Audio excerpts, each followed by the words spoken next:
Vote দিলেন, এতে আপনার উৎসাহটা একটু ব্যক্ত করেন। ধন্যবাদ আপনাকে।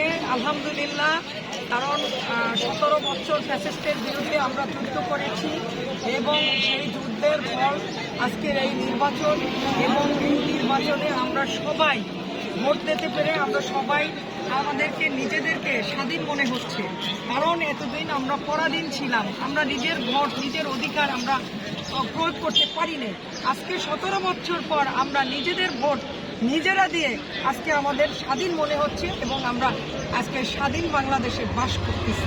ইনশাআল্লাহ আগামী দিনে আমাদের যে প্রত্যাশা, আমাদের যে সরকারই আসবে সেই সরকারের কাছে আমাদের প্রত্যাশা থাকবে যে একটি স্বনির্ভর বাংলাদেশ, এবং আমরা সবাইকে নিয়ে একটি সুশৃঙ্খল বাংলাদেশে আমরা বাস করব ইনশাআল্লাহ। আমরা আগামীর বাংলাদেশ গড়ব সবাইকে নিয়ে, সবার আগে বাংলাদেশ। আচ্ছা, এই যে সুষ্ঠুভাবে প্রশাসন, আমি যে দুইটা কেন্দ্রে দেখলাম সেখানে দেখছি যে প্রশাসন তাদের যে দায়িত্বটুকু সেই দায়িত্বটুকু তারা সঠিকভাবে পালন করছে। এখানে আমরা কোনো অনিয়ম এবং কোনো অন্যায় কোনো কিছু এখন পর্যন্ত দেখিনি। ধন্যবাদ আপনাকে। আপনাদেরকেও ধন্যবাদ। আর কারো বক্তব্য?